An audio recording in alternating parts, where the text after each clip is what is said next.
আমাদেরকে জানতে হবে যে সব ক্ষেত্রে রিপ্লেসমেন্টের প্রয়োজন নেই। সবাই যে থাইরয়েড হরমোনের সমস্যায় ভুগছেন এমনটি কিন্তু নয়, কিন্তু কিছু কিছু ক্ষেত্রে এই সাবক্লিনিক্যাল হাইপোথাইরয়েডিজমের রোগীদেরকেও চিকিৎসার প্রয়োজন হয়।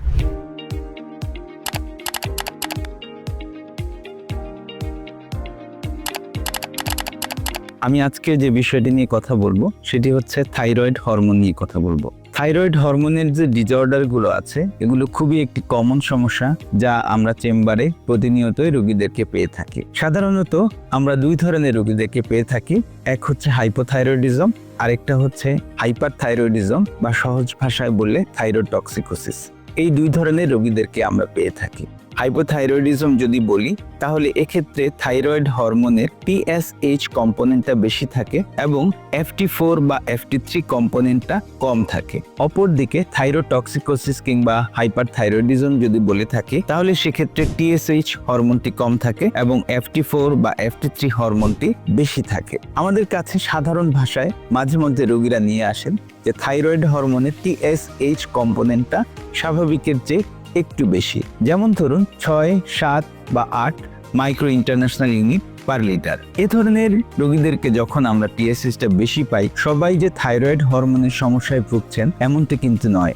অনেক ক্ষেত্রে আমরা চিকিৎসকদেরকে দেখে থাকি যে তারা সামান্য থাইরয়েড হরমোনের TSH কম্পোনেন্টটি বেশি পেলেই রোগীদেরকে থাইরয়েড হরমোন রিপ্লেসমেন্ট দিয়ে দেন। আমাদেরকে জানতে হবে যে সব ক্ষেত্রে রিপ্লেসমেন্টের প্রয়োজন নেই। যদি কারো এক্সট্রিম এজ থাকে, যেমন ধরুন কারো বয়স 70, 80 কিংবা তার চেয়েও বেশি, 2 কারো যদি মরবিড ওবেসিটি থেকে থাকে, তিনি যদি অত্যধিক স্থূলতায় ভুগে থাকেন অথবা কেউ যদি প্রেগন্যান্সি কন্ডিশনে থাকেন, তাহলেও তার কিন্তু স্বাভাবিক মাত্রায় TSH হরমোনটি স্বাভাবিকের চেয়ে বেশি পাওয়া যেতে পারে। আরেকটি ক্লিনিক্যাল কন্ডিশন রয়েছে যেটাকে আমরা সাবক্লিনিক্যাল হাইপোথাইরয়েডিজম বলে থাকি, যেক্ষেত্রে FT4 কিংবা FT3 হরমোনটি নর্মাল থাকে। আরেকটি কন্ডিশন হচ্ছে সাবক্লিনিক্যাল হাইপোথাইরয়েডিজম, যেক্ষেত্রে TSH হরমোনটি বেশি থাকে কিন্তু FT4 ও FT3 হরমোনটি নর্মাল থাকে। এক্ষেত্রেও বেশিরভাগ ক্ষেত্রে আমাদের কোনো চিকিৎসার প্রয়োজন হয় না। সেক্ষেত্রে আমরা রোগীদেরকে ফলো আপ করে থাকি 6 মাস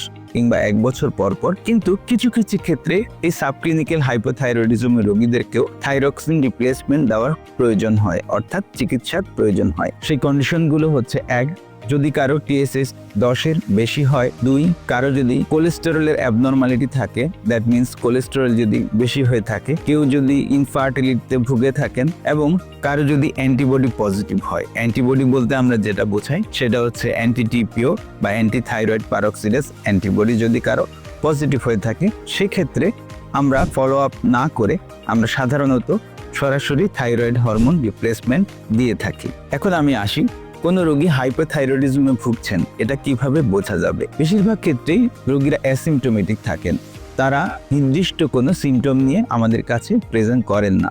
তবে ইংরেজিতে একটি কথা আছে যে এক্সট্রিম ফ্যাটিক, অর্থাৎ সহজেই ভেঙে পড়া, খুব অল্পতেই ভেঙে পড়া, এটা হচ্ছে হাইপোথাইরয়েডিজমের একটি কমন সিমটম।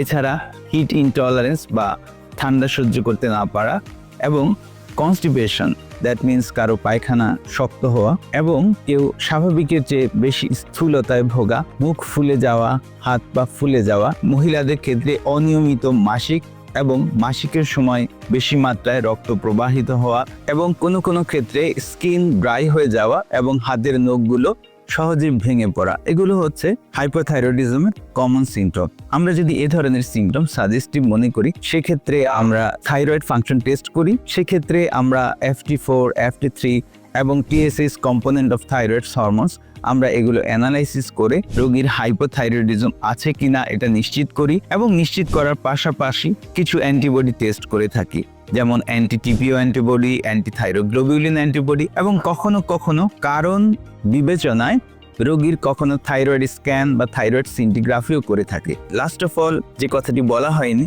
যে এই যে থাইরয়েড হরমোন বা হাইপোথাইরয়েডিজম এটা কেন হচ্ছে, আপনারা জানলে অবাক হবেন। এর বেশিরভাগ কারণই হচ্ছে অটো ইমিউন, অর্থাৎ এর সুনির্দিষ্ট কোনো কারণ নেই। এছাড়া কোনো কারণে কারো যদি থাইরয়েড হরমোন কেটে ফেলে দেওয়া হয়, দ্যাট মিন্স থাইরয়েড সার্জারি করা হয়, কোনো কারণে থাইরয়েডের রেডিওথেরাপি নেওয়া হয়, আয়োডিনের ঘাটতি কিংবা অত্যধিক মাত্রায় আয়োডিন রিপ্লেসমেন্ট, অথবা রেডিও অ্যাক্টিভ আয়োডিন থেরাপি যদি কারো দেওয়া হয়, এবং কিছু কিছু ওষুধ আছে যে ওষুধগুলোর কারণে আমাদের থাইরয়েড হরমোনের জটিলতা তৈরি হতে পারে, যেমন ধরুন লিথিয়াম অ্যামিওডারন।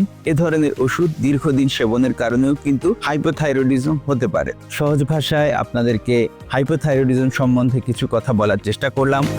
আমি ডাক্তার আহমেদ ইমরান কবির, পশ্চিম ভৈরব ইউনাইটেড হাসপাতালে প্রতি শুক্রবার সকাল 9টা থেকে বিকেল 5টা পর্যন্ত এবং এ ধরনের থাইরয়েডের রোগীদেরকে দীর্ঘদিন যাবৎ সেবা দিয়ে আসছি।